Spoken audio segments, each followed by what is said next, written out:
Welcome to the Queer Spirit Podcast. I'm your host, Nick Venegoni. Here we have conversations with artists, healers, and activists who enliven the LGBTQ communities and who empower our queer spirits to flourish. My guest today is Desiree Cervantes. Desiree is a shaman, intuitive healer, and empath who practices a blend of practical magic and wild spirituality. Today we talk about what it means to be an empath, trusting your intuition, and the power of the sacred clown as a creative disruptor. Find out more about Desiree and her work at spiritfireshaman.com. Hi, Desiree. Thanks for being on the show today. Hi, thank you so much for having me. Yeah. So I thought we'd start out by having you tell me the story of how you began this path as an intuitive healer and reader. Sure. So I'd like to say that in my childhood, I had experiences of what I would now describe as heightened perception. Nothing scary, no like early sort of ghostly medium type experiences that I'm grateful for that actually, because that would have been quite frightening. But I had a really special ability to read what was happening with other people. So my mother would always describe that as carrying the weight of the world on my shoulders. I was hyper aware of how other people were feeling and often what they were thinking, as if I could hear it actually. Like that's how I would describe it. I could hear what other people were thinking depending on how loud they were thinking it. Like there was sort of something that I experienced in my own body. And I don't remember talking about that very often with anybody or feeling like there was anything very wrong with it. That just was normal to me. Looking back, I am thinking it would have been nice if there were other adults in my life who recognized maybe what was happening and nurtured or mentored or guided. That would have been helpful. So like with my own children, I have 2 children that are ages 5 and 11. I am always sort of scanning them and asking them to share their dreams and experiences and trying to offer advice on how to not be afraid of heightened perception or awareness if that's happening for them, so that it becomes more normal than not, so that it doesn't, I guess, what I want to say, break them of that habit. Because most children are just really gifted in general and geniuses and have heightened perception already. And then we learn, I think, how to not do that anymore because it tends to make other people uncomfortable. So, and that was a childhood experience. And when I was 18, I was always very interested in metaphysical things, always just, metaphysical bookstores and crystals and witches and wizards and magical things. And like there was one store in Mariposa, which is a mountain town in the Sierra Nevada mountains in California, that used to have a metaphysical bookstore called Synchronicity. And I will always remember that place because of the way it made me feel when I would go into it.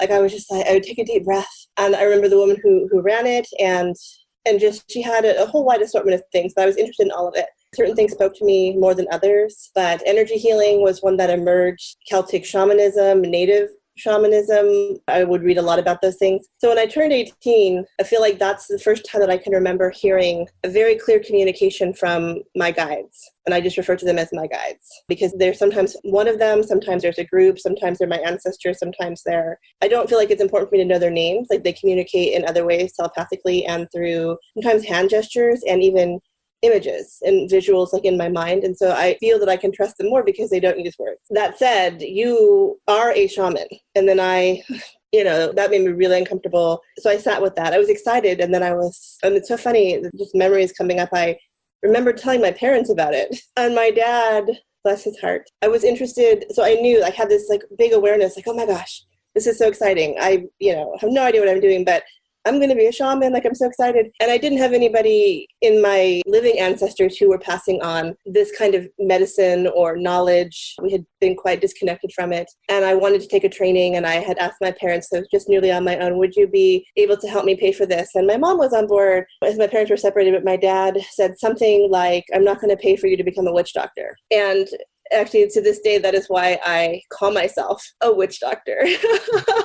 Always the rebel. But that's why that label became meaningful for me in that moment. So and that affected me more than I confess that it did affect me when he shot that down. I'd like to say that I was empowered. It didn't matter, but it did really hurt that I didn't have his support, and that made me sort of go back inside the closet for a long time. So I was like on the path looking down it, but not moving forward at all. And it's only in the last maybe 5 years, and especially in the last 3, that I have been very intentionally taking daily steps. Like I'm on the journey, like there's movement, there's momentum. So I'm speaking about my experiences out loud. I'm finding my tribe of people who identify as empaths or magic makers, healers, shamans, people who are doing magical work, and learning from them and sharing the experiences, like building a tribe, which was something that I didn't realize that I was missing. Which, I was comfortable, I think, feeling quite isolated. And that is, as a result, I think, of all the experiences that I've had in my life of having heightened perception and awareness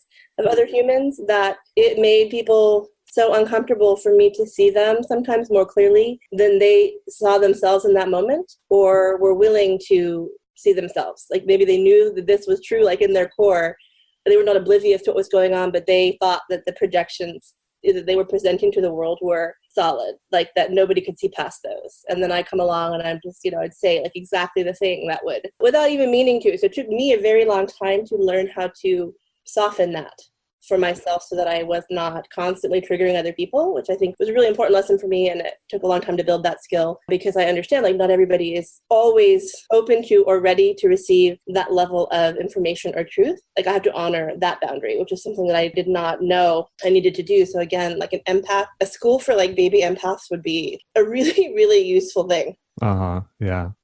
Well, that sort of leads into my next question, which is, what does it mean to you to be an empath?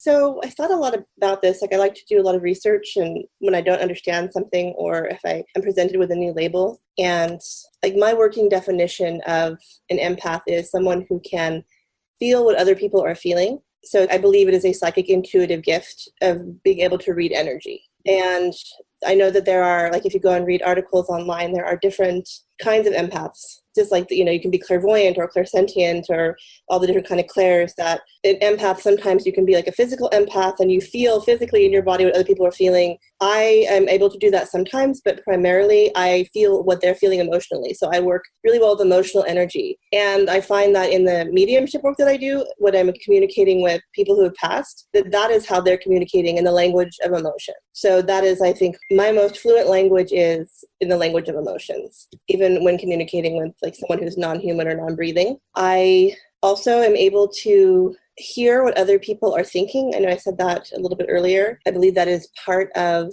there's an element of volume. Sometimes it's loud, sometimes it's soft, sometimes it feels close, sometimes it feels far away, but there's a feeling into that gives me information about what's happening for the person that I'm talking with. I don't do it as well through distance. So I think some empaths seem to be better in person than not. Like distance healing, distance readings are not my forte, or I do not prefer them. It's important for me to have that one-on-one physical connection. Doesn't need to be with touch. And then I know that there are people who are plant empaths who can communicate with plants and trees, and then also with animals is another one that I've heard about. So mine is primarily with feelings and emotions. Mm-hmm.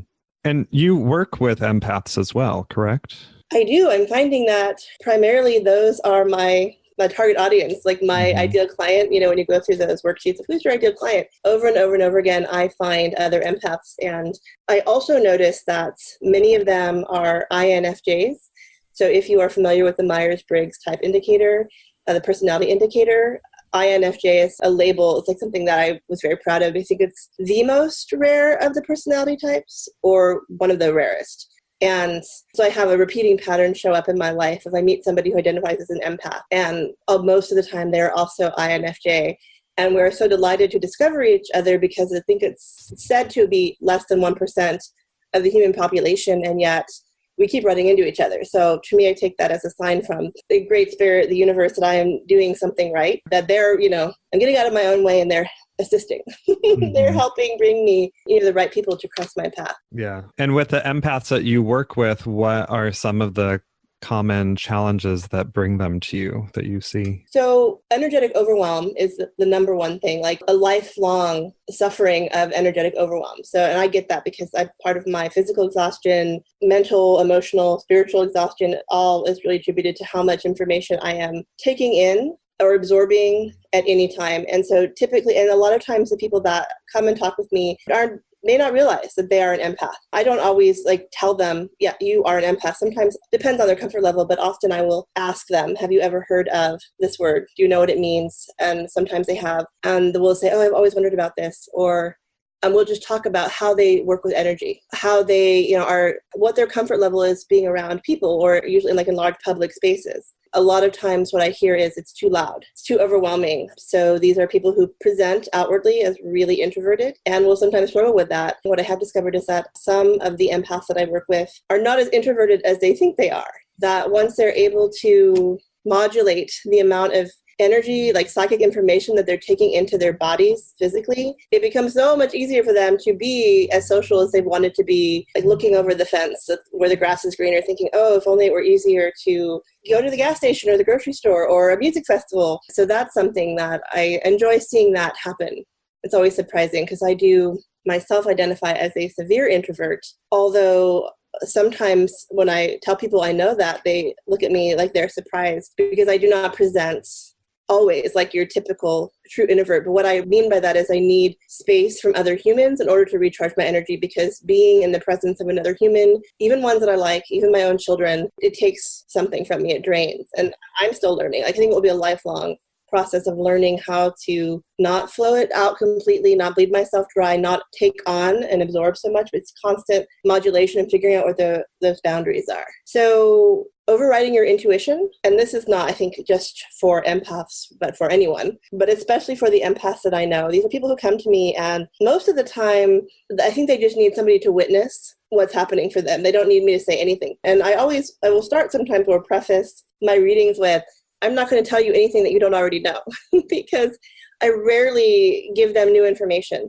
This is information that they already have, things that they already know about themselves, or they have a hint of, at least, and that I am really just validating or holding space, witnessing, and affirming. This is, trust your intuition, trust what you know, because you already have all the information that you need. So I like to work with my friends who are empaths, as well as clients who come with me, who come to me, on giving themselves permission to trust their own intuition. Stop overriding it. So learn what it feels like. Use the language of emotions or feelings, even how the feelings and emotions hit your body.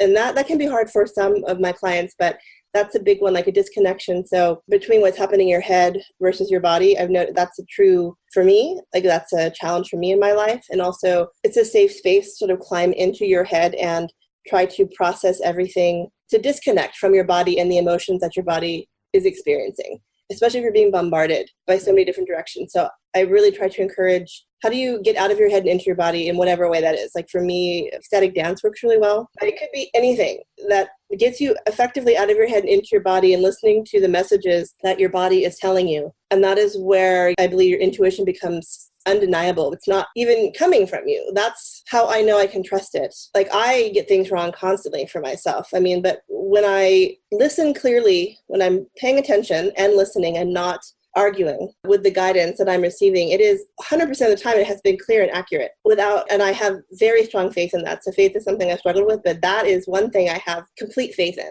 And I believe that people that I work with have that as well. They come to me with that, and then they get the information and they start attaching their stories to it. The voices, I think, that they have been used to hearing, you're overreacting, you're dramatic, this is just trauma speaking, the script, whatever their script is, they start running through it, and then they completely reduce themselves to self-doubt, and they are overriding their own intuition. Now that I'm describing this, it actually makes me really angry that that's happening. I'm having a moment where I'm like, that makes me so angry. But it's those voices, that's our work, right? To work with the voices, the stories, the inner children. Yeah. So what do you do with that anger? So when you say anger, the word that I hear in my head is rage, which is not the same thing. I guess it's a spectrum. But so that evokes for me a lot of inner child rage. And I think that is just personally what I am processing through. And there's a lot of self-talk that happens. The one thing that has been helpful for me, there's a number of things that have been helpful. One of them is something that is called parts work. It may be called something else, but it was introduced to me, and I believe that it was created, a framework was created by Hal and Cedra Stone, who are from the Bay Area. There's a book written about it. I believe they're both therapists, where you identify the different aspects or parts of yourself that are present at any moment, and then you dialogue with them. So also I think in somatic therapy, this is something that I've heard happens, and maybe it's just called something else. So like I'm feeling, and I'll speak on my behalf, but there's parallels with what happens for my clients, a lot of rage right now. And then ask, what age is it? What age am I? Is there a color? Like, where are you? Where is your inner child? That's another question, because the visual references, like, are you hiding in a cave? Are you cowering in a corner? Are you in a dark room at night, afraid under, there's an element of fear usually present. And then I think the anger comes from like not feeling protected or feeling threatened. So identifying, like, who are you talking with right now? What aspect of yourself needs help, assistance, is crying out for connection with you, and how can you give that aspect of yourself what it needs right now? That is so, and it's, it takes time, and it's an imperfect art. But like dialoguing with the parts of myself has been really, really helpful. And then if the anger, or if it's rage, if it's just it's like terror, then that is where I use this for myself as well as I encourage my clients to call in your guides in the form of, for me, it's a lot of animal medicine that I work with. But literally I have a pack of animals that follows me everywhere energetically, and I will send them out almost like sentries to identify as a wolf mother. Like sometimes, even some very visual, I'll meet certain people, come across certain people, and I'll feel the hair raise on the back of my neck. Sometimes I growl. It sounds a little more like a chihuahua than a wolf. But they can feel this embodied essence of this animal, and wolves make me feel safe.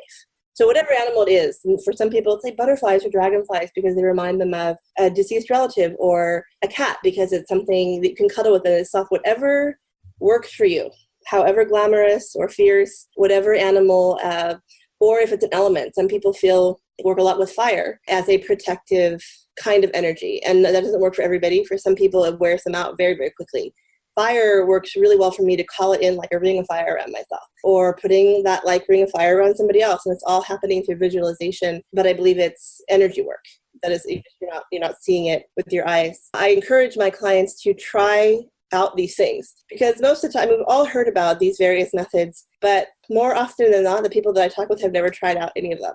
And it feels awkward. It feels weird at first, especially if you're not used to visualizing. Like I keep having the same conversation with a good friend of mine. It always is the same conversation. But he asks me, how do I call my energy back? And I tell him, you need to say out loud, I am calling my energy back to me now. Or, that's his particular thing. Like he wants to not give his power away. And he's so uncomfortable speaking that out loud because it seems so bizarre, so weird, so unorthodox. But it really is, in that instance, that simple. Like if you feel that your energy has left you or that you have given it away, call it back. And it's helpful to speak out loud to nobody but yourself. And if you're afraid to do that, then like say it in secret in your mind, write it down, and then burn the piece of paper. But it's like a muscle that builds over time. And so that is the other thing that people come to me, empath, are not wanting a very quick fix. Make me better. Can't you just, tell me what to do and I'll go do it. And this will go away. And that is not, and in that case, usually I say like, I am then not the healer for you. That is not what I do. This is you and your work and whatever that is, like no judgment. So shifting gears a little bit, I know you also have talked about embodying wild spirituality and being a sacred clown or a trickster. Can you say more about how you work with that energy? So this is something that I feel I've always had with me in my life, but I only have language for it within the past 2 years. So let me say that it started with boldness.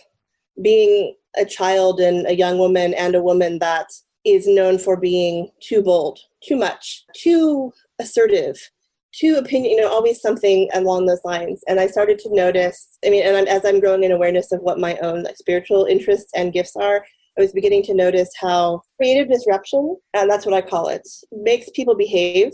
And I would never, fortunately, I'm not that kind of person I never tried to use that maliciously, because I think that it could easily be like for somebody's own almost devilish delight. You could just want to wreak havoc with other people. I noticed and I paid attention, and I do that. I'm very curious about human nature and the way people behave, that saying something, especially something very honest or truthful, would cause somebody to just come undone. And almost physically, you could just see everything about their countenance change. I was curious about that.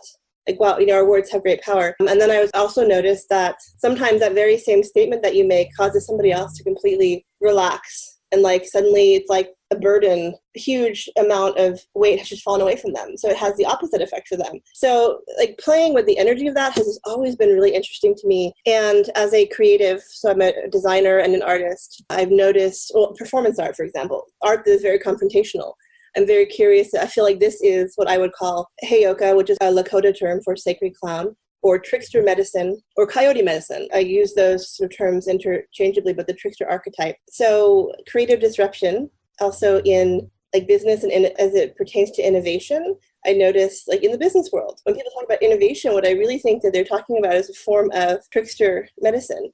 Wanting to do something radically different, something that dismantles or disrupts, just almost as an experiment to see what will happen. So I believe that is the energy and intention behind brainstorming of any kind. So it's trickster, like you want to get wild, crazy, unbelievable, impossible ideas. And the purpose for that is to blow past the resistance that most people are feeling to possibility, to the energy of possibility. That's like one major barrier.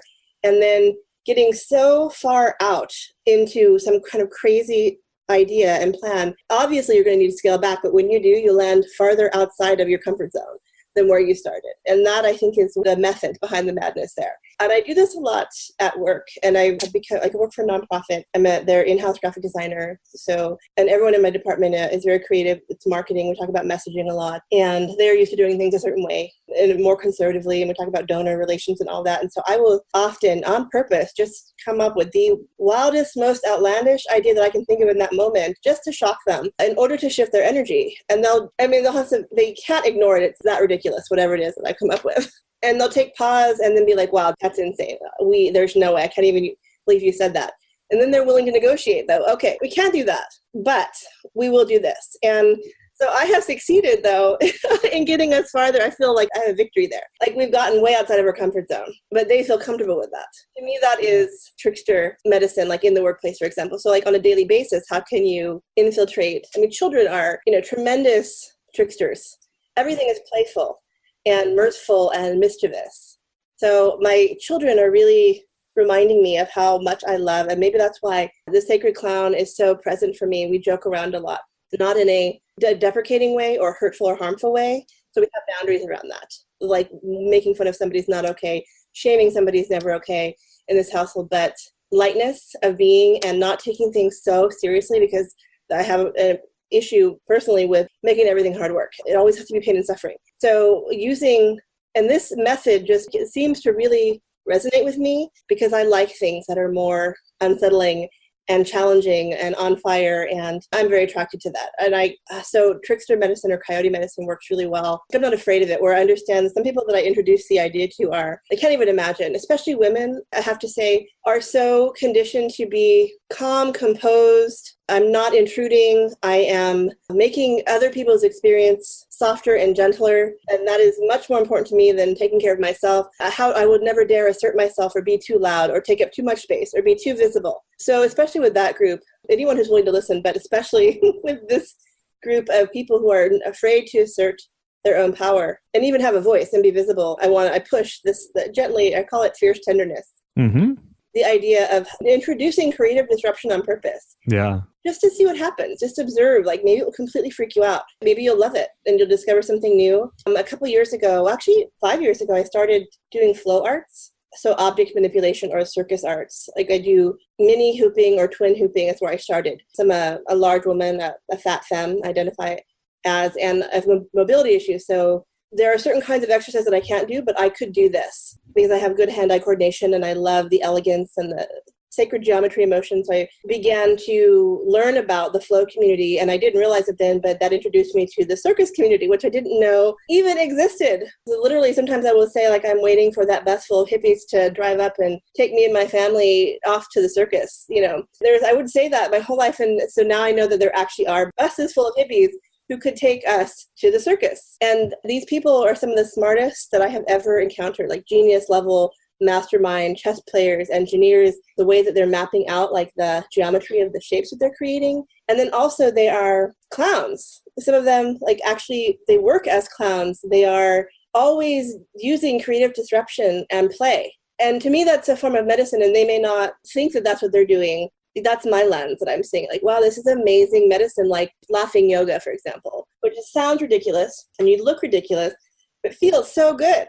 Or even I was talking like shaking on purpose, just like I know in Qigong, I think it's a pronunciation, there's, well, many practices, the energy movement practices, there's shaking. To me, that's a way of like disrupting energy quickly and creatively, getting things flowing, shaking things up. Like literally, that's what I'm interested in with coyote and twister medicine, is shaking things up and then seeing where the dust settles. Yeah, it's a way of just really shifting the vibration from something that feels stuck to something that's moving, even if it's, you're going to think of something outlandish to sort of be like, okay, I have to think of something outlandish just to get me over this hump, right? Yes, a way exactly. of turning something upside down so you can start to have a different perspective. And I really love that process. Yeah. It brings me joy and delight. And maybe or others, it brings terror and discomfort.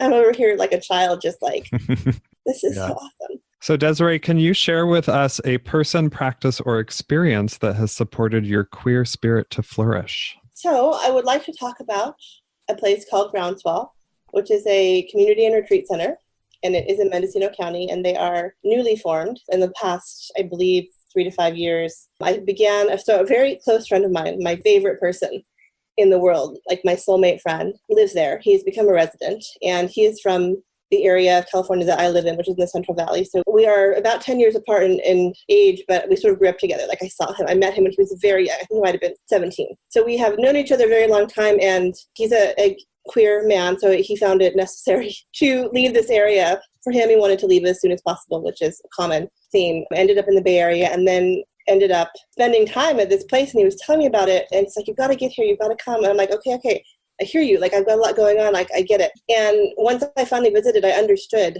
what he meant. Like, I did need to be someplace like that. And so they do have radical fairy gatherings, which is something that is new to me, the radical fairy community. I'm still learning the language and the labels around all of these things. And the primary thing that I noticed about being there was that all of the labels that I so fiercely defend and hold true on a daily basis, like every minute of every single day, just completely dissolved and fell away when I was there. And it was the most bizarre feeling to be someplace for the first time in my life where I didn't matter if I was a woman, if I was a witch, if I was a fat woman, if I was femme, if I was a mother, if I was a shaman, like none of it mattered. So there was, obviously the gatherings all have different themes, but there's a lot of gender bending and blending and exploration of identity and sexuality at these gatherings and at a place like Groundswell. I mean, that is really what they are with a spiritual component. That's really what they're after, to provide like a safe space to play and explore. And I didn't know I needed that. And so the first gathering I went to, I was just sort of marveled. I was in awe. I was like, I couldn't even describe or articulate what that feeling was, but it was that I didn't need any of these labels, which on a daily basis, like I said, as I go through my life, my labels, I feel like it's so strange, but that strange picture that's happening in my head, but that I'm walking around and everybody is a mirror, like wearing a mirror that is reflecting back to me what they're seeing with me. Like I see a woman who has too many opinions. Here I see a fat woman who doesn't take care of herself. Here I see someone who looks angry. Here I see, all these different, and I am all of those things and none of those things at the same time, but I spend a lot more time than I realized thinking about those labels of my identity. And then when I am in a place like Groundswell, I don't think about them at all. So I'm just being mindful. And it was in such stark contrast to my daily life that really made me pay attention. And people were very open as well to answering my questions. I had many, many questions because I would overhear them having conversations about strange and wondrous things like open relationships and polyamory and the kink community and just stuff that I'm very interested in learning about almost anything, but that I don't normally hear in daily conversation going through my life at the grocery store or at work. And so I could ask, like, what does this mean? Even like, what does it mean to be trans? Or what does genderqueer mean? And they would just explain in their own definition, and that was so useful. And then there were a number of people who said to me, I would ask them, so how do you identify? Or I would start the conversation with I identify as, and they would say it doesn't matter how you identify. And no one had ever said that to me exactly like that, and it resounded in my body. I couldn't imagine being someplace where it doesn't matter, where it's all okay. Everything is acceptable. So Groundswell has had just a huge impact in the last few years on me, even recognizing that I am queer. That is who I am. I feel like it has always been true, but I didn't realize it. And suddenly I was like, oh, I'm not just an ally. I belong here. I have a place here. this feels, I don't even have words sometimes for it. Like, it was just this awareness suddenly, like, now I get it. That makes so much sense. And during that time as well, once I was coming out of a very long-term relationship, I was married. I was with a cis man from the time that I was 19 through 36. So 17 years. And during that time, I had not really thought much about my sexual identity preferences. Like, there just wasn't an option. It was just, So as I was coming out of that relationship, like almost like a kid in a candy store, thinking like, okay, now the world is full of possibility. What do I like? What am I interested in? What am I attracted to? I found that groundswell was a very safe place for me to gently explore, and mostly by observation, like seeing other people be very free in their expression of love, platonic or romantic or sexual with other people, seeing people of all shapes and sizes being comfortable with their bodies, having someone tell me it doesn't matter what labels you use, or having people change the labels that you use almost every time you meet them,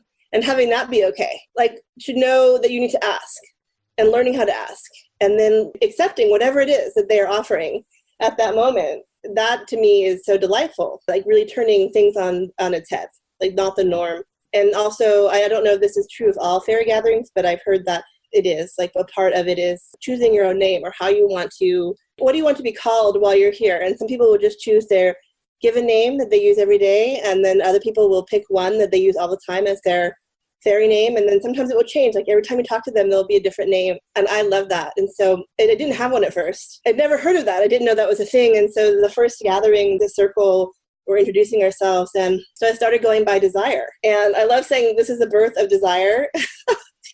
I don't know, it just tickles me. My name, Desiree, actually means desire or longed for in the French. It's a French spelling. So that just seemed like and it just came to me like the most natural thing in the world. And so when I'm there, I go by Desire. And then for a while, I realized I had I had Desiree and I had Desire. And I've been working on sort of melding or blending those two. Like, I am that same person. We are the same. And that's really made a significant shift in my thinking just in my daily life when I'm not there. Mm-hmm. So Desiree, where can people find you and connect with you to work with you? So I would recommend visiting my website, which is www.spiritfireshaman.com. Mm-hmm. And I think maybe you probably link to the resources where you can find people. But my website gives a little bit more about me and the offerings. Like, I do intuitive readings, and also I'm available to schedule deeper dive, truth-telling sessions where I offer spiritual guidance. I also offer a 45-minute, I call it a heart-to-heart conversation, or just a getting to know you. Let's figure out, like a triage. What's happening? How might I be able to help? Are we a good fit?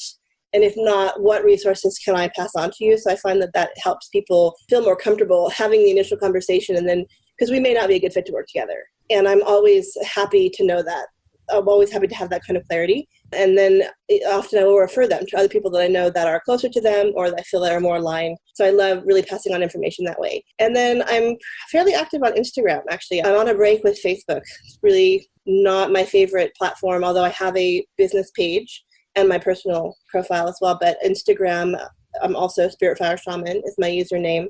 And I share a lot about the ritual that I do, my magical thoughts, anything that's happening in my spiritual life, as well as what's happening with my children. That is one of the primary ways I communicate with the world about what I'm doing.